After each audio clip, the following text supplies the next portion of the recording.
Welcome to my channel.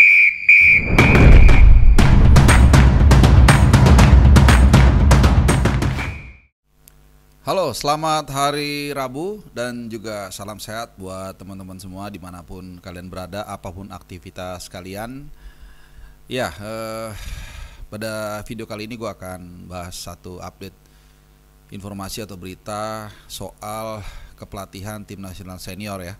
Meskipun memang belum ada hilalnya begitu ya, tapi ada satu informasi yang cukup menarik yang beredar yang nanti akan coba gue bold buat kalian. Tapi sebelumnya gue pengen sedikit singgung soal tim nasional U17 asuhan dari Coach Nova Arianto yang baru saja mengukir sejarah setelah mencatatkan kemenangan pertama dari Honduras dengan skor 2-1. Memang sudah berlangsung 2 hari lalu kalau nggak salah ya.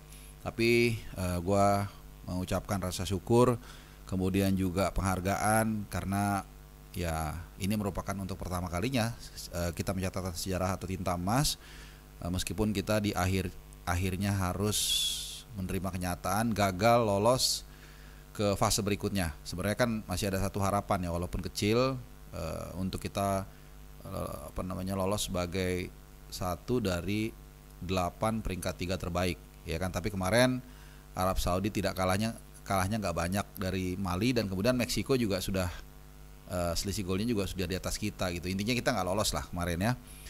Tapi nggak apa-apa. Ada beberapa catatan yang positif dari skuad asuhan dari Nova Arianto.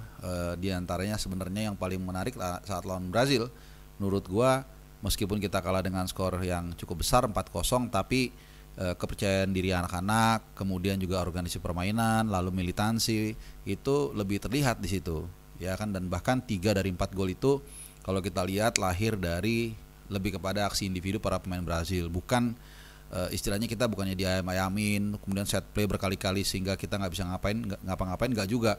Bahkan ada 2 kalau nggak salah ya, pokoknya adalah pemain Brazil lah yang sampai terkena kartu kuning untuk menghentikan permainan salah seorang pemain kita gitu. Jadi ini kan menunjukkan bahwa kita juga punya kapasitas, dan menurut gua yang lebih penting adalah ini merupakan investasi mental dari para pemain yang tentunya nanti kita bisa bayangkan ya ketika menghadapi tim Asia, apalagi Asia Tenggara, kepercayaan diri dari Goli dan kawan-kawan ini pasti akan lebih tinggi lagi. Ini yang gue bilang menjadi modal kita bagi apapun target tim nasional senior nanti atau kelas usia di atasnya dalam beberapa waktu ke depan. Ada AFF bulan Juli, kemudian juga ada Piala Asia awal 2027, dan tentunya ada kualifikasi Piala Dunia 2030 yang mungkin akan 2-3 tahun lagi. Dan 1-2-3 pemain dari U17 ini ya bukan tidak mungkin akan ada yang menggantikan, akan ada naik kelas ke tim nasional senior dan menjadi bagian dari perjuangan dari kompetisi-kompetisi yang akan kita ikuti. Jadi again profisiat buat tim nasional U17, buat adik-adik kita, dan juga tentunya ada beberapa nama juga nih yang mencuat, yang mencuri perhatian di laga terakhir, di mana ini juga buah dari kebijaksanaan Coach Nova Arianto untuk melakukan rotasi. Salah satunya adalah Mike Rajasa. Ini menyita perhatian dan mungkin menjadi idola baru. Posturnya, tongkrongannya juga oke, tinggi, berayahkan Belanda, ibunya orang Indonesia, orang Sulawesi kalau nggak salah. Kemudian ya good looking juga. Kemudian main handling ballnya medium passingnya juga bagus ya, tipikal kiper modern lah. Kemudian tingginya juga cukup menjulang 180-an dan masih bertumbuh harusnya ya. Masih bertumbuh, mungkin bisa jadi 190. Jadi ya gue harap gimana ya, Martin Paes, Emilio Audero kan 5-8 tahun lagi kan mungkin akan pensiun mungkin ya. Jadi gue harapkan ada dari Mike Rajasa, Irkam Aljifari, atau mungkin Emriandi atau Emerdiansyah atau siapapun yang nanti akan naik ke level berikutnya, akan bersaing, dan regenerasi itu akan terus berjalan. Jadi semangat untuk adik-adik kita di U17, dan yang belum dapat kesempatan main juga gue yakin karir kalian tidak tertutup, karena justru banyak kasus pemain yang di level usia itu nggak terlalu menonjol, tapi begitu masuk senior malah lebih bagus. Oke, kita ke main topik ya, soal kepelatihan tim nasional senior. Sekali lagi gue menyayangkan tidak adanya FIFA Matchday bulan November ini, padahal menurut gue sejatinya ini bisa digunakan untuk konsolidasi dan juga mungkin rekonsiliasi dari berbagai hantaman peristiwa dalam sepanjang musim ini kan. Kita seperti nggak berhenti apa ya, habis jatuh tertimpa tangga, diinjak truk, digiles sama tank juga kan. Setelah pencak silat di bulan Januari, pergantian pelatih, tapi kemudian kita mencoba untuk lolos Piala Dunia tapi gagal di round 4. Kemudian di AFF U23 kita gagal juga, gagal total, bukan hanya gagal, lalu nggak lolos ke Piala Asia U23. Kemudian juga di mana lagi ya? Ya di kalau Piala Dunia U17 sih nggak bisa dibilang gagal ya gitu, walaupun kita nggak lolos, tapi intinya adalah nggak ada achievement lah, kecuali mungkin Piala Dunia U17 yang agak lumayan ya, kita bukan agak tapi lumayan. Seharusnya ini bisa November ini kalau ada FIFA Matchday ini bisa menjadi start awal lah, membangun kembali puing-puing yang rusak, yang hancur, untuk menyambut nanti Maret ada FIFA Matchday, Juni juga ada, kemudian ada AFF bulan Juli ya kan, dan juga Piala Asia. Tapi ya ini nggak terjadi. Nanti U22 yang turun ya, tim nasional yang akan ke SEA Games menghadapi Mali 2 kali. Soal pelatih ya kan, harusnya kalau misalnya mitigasinya udah siap, ada pelatih, ini pasti akan lebih bagus lagi, jadi bisa adaptasi gitu ya. Tapi ya apa boleh buat, nggak ada. Nah kemudian penunjukan pelatih baru ini pun masih simpang siur. Kemarin kalian sudah dengar ada 5 nama yang katanya di kantong ketua umum PSSI ini udah ada gitu ya.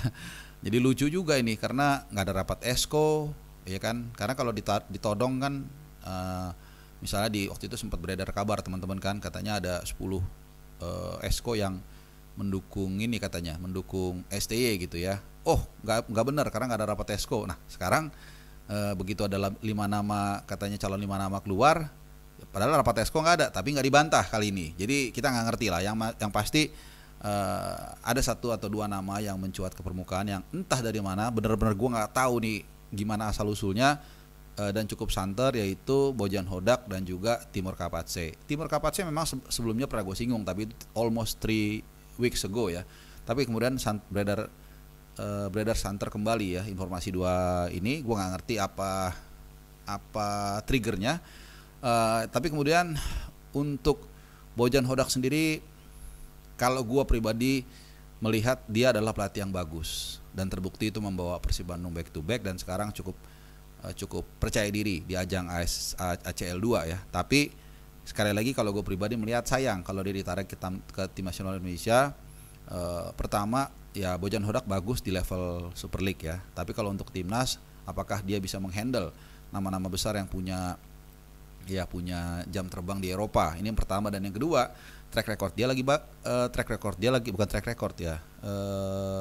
lagi bagus di Persib Bandung ya kan, membawa Persib ya 3 kali menang ya kalau nggak salah, 1 kali imbang di ACL 2. Nah ini kan bagus untuk Indonesia secara umum. Seperti berkali-kali gue katakan, kalau misalnya Persib Bandung bagus di Asia, koefisien kita bisa naik, maka nanti impactnya akan jatah kita main di Asia akan nambah, dan ini akan menguntungkan klub Super League lain juga gitu. Jadi ada saatnya kita bersatu, ada saatnya kita rival, dan kalau sampai ditarik nanti Persibnya goyang, kemudian nanti nggak perform di Asia, yang rugi kan kita juga semua. Jadi menurut gua secara dari beberapa aspek Bojan Hodak mendingan tetap fokus di Persib.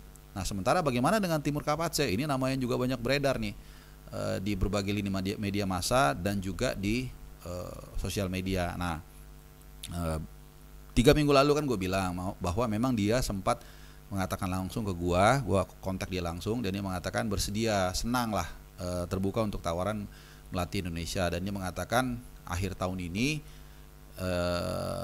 kontraknya selesai, dan ternyata 2-3 hari lalu kan sudah selesai tuh kontraknya, betul kan. Nah dan kemudian gue nggak ngerti ya, mungkin apapun itu diasumsikan dia tuh akan segera menuju Indonesia, dan ternyata gue kontakkan langsung dengan yang bersangkutan. Pertanyaan gue adalah apakah ada kontak dari PSSI? Jawabannya no. Ya sekali lagi, apakah ada kontak dengan PSSI? Jawabannya no. Jadi bukan bertendensi apa-apa, tapi ini hanya mengklirkan aja soal calon-calon pelatih yang dikatakan ada 5 nama ini, yang kemudian muncul nama Timur Kapatse ini untuk detik ini digugurkan dulu. Ya karena sudah konfirmasi langsung orangnya nih, katanya no. Ya kita nggak tahu nih apakah memang benar ada 5 nama ini, dan siapa aja kita juga kan nggak ngerti ya. Seperti tanggung-tanggung informasinya sumir begitu ya, dan mungkin juga karena belum Natal, jadi belum ada interview. Mungkin paling cepat menurut gua nanti Januari baru ada pelatih baru tim nasional senior. Kalau memang tidak ada perubahan pattern ya. Yang pasti no to Timur untuk sementara waktu, tapi ya kita nggak tahu perkembangannya, kita tunggu aja. Terima kasih teman-teman sudah menyimak. Mudah-mudahan kalian dinaungi kesehatan, kebahagiaan, dan semoga informasi ini bermanfaat. Terima kasih, adios.